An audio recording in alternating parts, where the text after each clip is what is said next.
Em 20 de maio de 325 DC, aconteceu na cidade de Niceia, perto de Constantinopla, o primeiro evento ecumênico que daria origem à religião católica. Na época, o imperador de Roma, Constantino, que estava com o império em crise, viu que uma aliança com os cristãos poderia aumentar seu poder e decidiu fazer do cristianismo a religião oficial do império. Em 313 DC, ele promulgou o Edito de Milão ou Edito da Tolerância, onde acabou com a perseguição religiosa aos cristãos. Foi o início da Igreja-Estado. Na época existiam muitos textos religiosos e alguns conflitantes, que prejudicava a própria expansão da Igreja. Foi neste ambiente confuso que ele convocou no ano de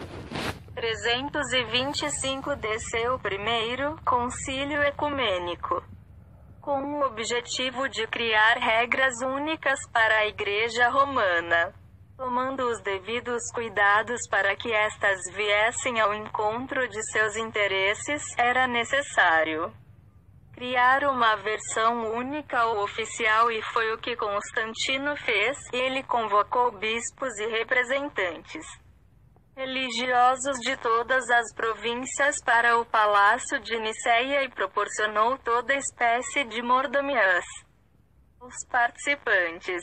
O concílio se iniciou em 20 de maio com perto de 318 representantes da Igreja e terminou em 19 de junho, com menos participantes. Questões doutrinárias foram discutidas como questões de Estado e as controvérsias não eram aceitas. Ali foi definida a divindade de Cristo e da Santíssima Trindade, e os bispos que se opuseram foram exilados.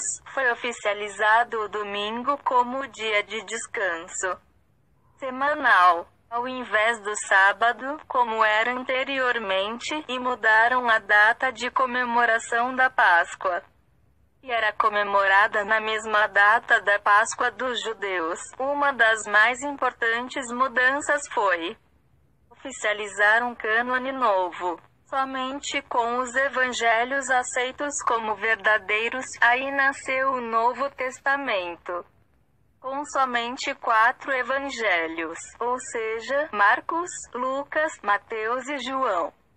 Existem várias versões sobre a escolha destes evangelhos, e a mais aceita conta que, como os bispos não chegavam a um acordo, Constantino ordenou que deixassem no chão todos os evangelhos, se recolhessem aos seus aposentos e ficassem em orações até o dia seguinte.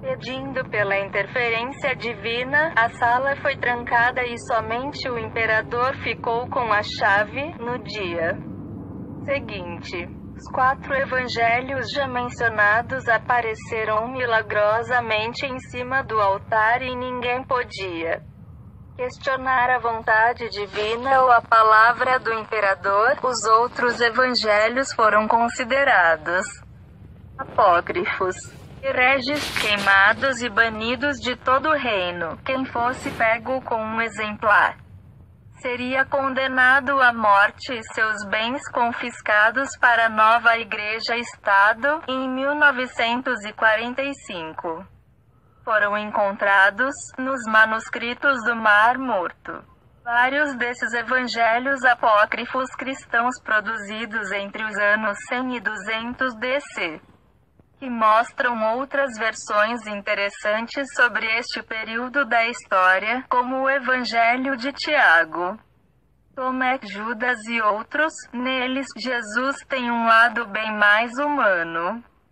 Madalena é uma grande líder e Judas não é um traidor. Um ano após o concílio, o imperador mandou matar seu filho, o marido e o filho de sua irmã, e matou sua mulher Fausta. Ele retardou o seu batismo até as vésperas de sua morte. pois diziam que o batismo o livraria de todos os pecados cometidos após sua morte, em 337 DC. Foi enterrado com honras de quem se tornara o 13º apóstolo. Ele foi representado na iconografia eclesiástica, recebendo a coroa diretamente das mãos de Deus. Tamanha sua bondade para com a Igreja. Em 20 de maio de 325 DC, aconteceu na cidade